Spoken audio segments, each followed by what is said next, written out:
Halo pemirsa GPR TV dari Sabang sampai Merauke, dari Miangas hingga Pulau Rote. Bertemu lagi bersama saya Mona Zarinisak dalam program Kominfo Newsroom.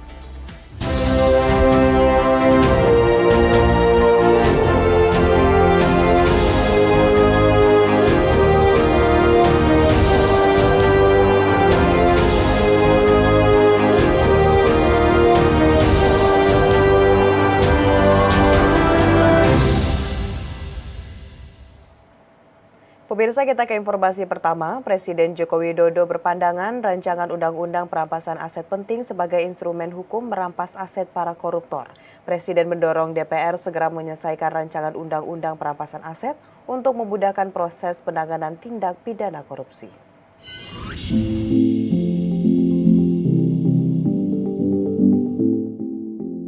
Komitmen pemerintah terhadap pemberantasan korupsi tidak pernah surut. Sejalan dengan hal itu, pemerintah berupaya terus melakukan pencegahan korupsi dengan membangun sistem pemerintahan dan pelayanan publik yang transparan dan akuntabel. Selain itu, dalam hal penindakan, pemerintah akan terus mendorong agar rancangan undang-undang perampasan aset segera diselenggarakan DPR untuk menjadi undang-undang. Pernyataan tersebut disampaikan langsung oleh Presiden Joko Widodo usai meninjau Pasar Rawamangun dan Johar Baru di Jakarta. Menurutnya, rancangan undang-undang perampasan aset dapat membantu pemerintah dan aparat penegak hukum dalam memberantas korupsi di Indonesia. Dengan demikian, sekaligus memberikan payung hukum yang jelas terhadap perampasan aset yang berkaitan tindak pidana korupsi. RUU perampasan aset itu inisiatif dari pemerintah dan terus kita dorong agar itu bisa segera diselesaikan oleh DPR. Dan ini prosesnya sudah berjalan. Kita harapkan dengan undang-undang perampasan aset itu ya akan memudahkan proses-proses utamanya dalam tindak pidana korupsi untuk menyelesaikan setelah terbukti karena payung hukumnya jelas. Bank Indonesia bersama tim pengendalian inflasi pusat dan daerah meluncurkan digitalisasi hulu hilir sektor pangan dan quick wins pengendalian inflasi pangan jangka pendek. Menteri Koordinator Bidang Perekonomian Erlangga Hartarto turut mengapresiasi sinergi dan koordinasi dari tim pengendali inflasi pusat dan tim pengendali inflasi daerah dalam mengendalikan volatile food. Bank Indonesia bersama dengan tim pengendalian inflasi pusat dan daerah se-Jawa meluncurkan 2 program unggulan dalam rangka memastikan terkendalinya inflasi jelang Idul Fitri 1444 Hijriah. Kedua program tersebut yaitu digitalisasi hulu hilir sektor pangan dan quick wins pengendalian inflasi pangan jangka pendek yang diusung melalui Gerakan Nasional Pengendalian Inflasi Pangan Jawa. Program digitalisasi tersebut diwujudkan dengan penyusunan bisnis model digital farming melalui penyaluran smart greenhouse kepada UMKM dan pesantren, penyaluran smart farming kepada klaster pangan, penyaluran mesin pengolahan pasca panen cabai, peresmian lumbung pangan dengan rice milling unit dan bed dryer, digitalisasi pemasaran produk dengan startup pertanian, hingga digitalisasi pasar termasuk fasilitas kris bagi pedagang. Sedangkan, program Quick Wins pengendalian inflasi pangan jangka pendek terdiri dari gelaran operasi pasar dan gelar pangan murah komoditas pangan strategis di 277 titik se-Jawa, perluasan kerjasama antar daerah, efisiensi distribusi melalui penyediaan jasa logistik dan storage yang terjangkau, hingga optimalisasi pengembangan dan pendampingan pupuk organik. Tiada hari tanpa GNPIP. Itu adalah kita akan lakukan GNPIP 2023 diperkuat dengan upaya pengendalian inflasi yang bersifat struktural, forward looking, dan bersifat digital. Apa sih maksudnya itu? Yaitu kita lakukan satu, optimalisasi pasar murah, peningkatan pemanfaatan asintan, kemudian juga penguatan ketahanan komoditas pangan, penguatan KAD, fasilitas distribusi, penguatan infrastruktur, dan seterusnya kita lakukan. Dan itu kita terus penguatan GNPIP berdasarkan wilayah dan fokus komoditas. Pada kesempatan yang sama, Menteri Koordinator Bidang Perekonomian Erlangga Hartarto juga turut mengapresiasi sinergi dan koordinasi yang solid dari TPIP-TPID dalam mengendalikan inflasi dengan memitigasi transmisi dari kenaikan harga komoditas global maupun risiko domestik. Erlangga juga mengungkapkan untuk mencegah adanya potensi peningkatan harga pangan dan tarif angkutan pada bulan Ramadan dan Idul Fitri 2023. Pemerintah terus memantau terkait harga kebutuhan bahan pokok dan mengoptimalkan pelaksanaan operasi pasar murah untuk komoditas pangan strategis. Sama antar daerah, termasuk wilayah Jawa dan Jawa Barat menjadi penting, dan tadi Pak Gubernur mengatakan kita minta agar daerah juga mengatur transportasi dan mensubsidi transportasi dari daerah penghasil ke daerah konsumen. Jadi tidak semuanya harus menunggu dari pusat, tetapi juga kerjasama antar daerah itu menjadi penting. Nah, di bulan Ramadan, pantauan bahan pokok tentu yang dipastikan adalah ketersediaannya. Jadi yang penting adalah kalau barang tersedia tentu harga terjangkau. Kalau harga tinggi, barang belum tentu ada. Nah, oleh karena itu pemerintah terus mendorong operasi pasar untuk stabilisasi pasokan dan harga pangan.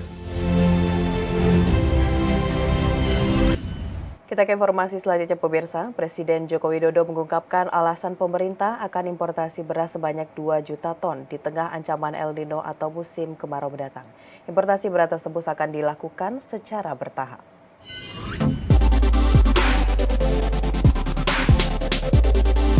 Presiden Republik Indonesia Joko Widodo dalam keterangan persnya usai melakukan tanam bersama dengan petani di Tuban, Jawa Timur menyebutkan, pemerintah akan mengimpor beras sebanyak 2 juta ton pada tahun 2023 sebagai cadangan pangan ketika El Nino atau musim kemarau panjang terjadi di Indonesia.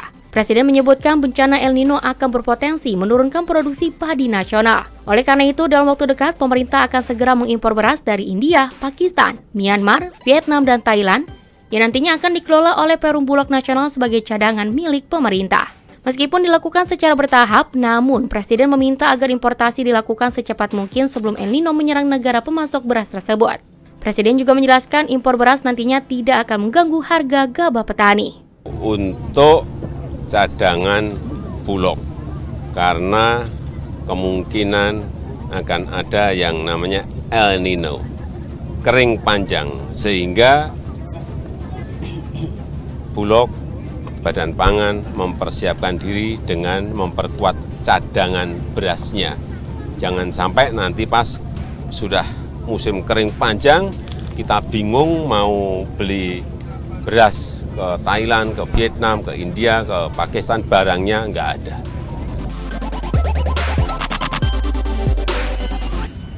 Pemirsa, dalam forum tematik Bako Humas, Transmigrasi Membangun Negeri, Direktur Jenderal Pembangunan dan Pengembangan Kawasan Transmigrasi Danton Ginting Bunte mengatakan, program transmigrasi merupakan program strategis, tidak hanya mengatasi permasalahan demografis, namun juga mengentaskan kemiskinan dan pengangguran. Di kesempatan yang sama, Dirjen Informasi dan Komunikasi Publik Kementerian Kominfo Usman Kansong mengapresiasi upaya dari Kemendes PDTT dalam menjaga pengetahuan masyarakat mengenai transmigrasi melalui forum tematik tersebut. Dalam kiprahnya mendukung pembangunan nasional, program transmigrasi telah menjadi solusi dalam meningkatkan kesejahteraan masyarakat. Dalam kurun waktu 72 tahun, setidaknya sekitar 2,2 juta jiwa kepala keluarga atau setara 9,2 juta jiwa yang telah diberangkatkan dalam program transmigrasi. Direktur Jenderal Pembangunan dan Pengembangan Kawasan Transmigrasi Danton Ginting Bunte dalam forum tematik Bako Humas, Transmigrasi Membangun Negeri, mengatakan program transmigrasi merupakan program strategis tidak hanya mengatasi permasalahan demografis, namun juga mempercepat pembangunan nasional, mengentaskan kemiskinan masyarakat, dan menekan angka pengangguran. Ia menambahkan untuk mempercepat pelaksanaan pembangunan di lokasi-lokasi transmigrasi, pihak Kemendes terus melakukan revitalisasi dan refocusing program transmigrasi secara bertahap dan menyeluruh dengan menyiapkan aspek penyiapan pemukiman, aspek SDM, serta pembinaan masyarakat. Untuk mendukung hal tersebut, Kemendes PDTT memperketat seleksi calon transmigran yang hendak diberangkatkan ke kawasan transmigrasi. Kemendes PDTT pada tahun ini menargetkan rencananya menempatkan transmigran sebanyak 220 KK yang tersebar di seluruh wilayah Indonesia. Sebagai suatu program untuk meningkatkan kesejahteraan masyarakat itu tepat ya, karena sudah 72 tahun transmigrasi ini diselenggarakan di Indonesia. Tentunya banyak menciptakan pusat-pusat pertumbuhan baru dan ikut mendukung pusat-pusat pertumbuhan yang sudah ada. Jadi kita sudah ada banyak sekali daerah terbentuk, ada 3 provinsi baru yang sebagian wilayahnya itu dari daerah transmigrasi. Bersamaan dengan hal tersebut, Dirjen Informasi dan Komunikasi Publik Kementerian Kominfo selaku Ketua Badan Koordinasi Humas dan Bakohubas, Usman Kansong mengapresiasi upaya dari Kemendes PDTT dalam menjaga pengetahuan masyarakat mengenai transmigrasi melalui forum tematik ini. Ia menilai tema transmigrasi sebagai upaya untuk mensejahterakan masyarakat dalam membangun negeri. Untuk memeratakan ekonomi dan pembangunan dibutuhkan kolaborasi pentahelix yang terdiri dari pemerintah, akademisi, hingga swasta untuk membentuk sikap dan partisipasi masyarakat. Oleh karena itu, forum yang diadakan Bakohubas ini merupakan bagian dari kolaborasi pentahelix untuk mensosialisasikan praktik-praktik baik yang telah dilakukan Kementerian Desa, Pembangunan Daerah Tertinggal, dan Transmigrasi. Forum Bakohubas bertemakan transmigrasi membangun negeri ini sangat baik dan perlu dipersering ya, persering supaya masyarakat, terutama masyarakat itu tetap terjaga pengetahuannya tentang transmigrasi. Pemirsa, setelah jeda kami akan kembali dengan informasi mendalam terkait dengan transmigrasi bersama rekan saya Bilqis Sabila. Tetaplah bersama Kominfo Newsroom.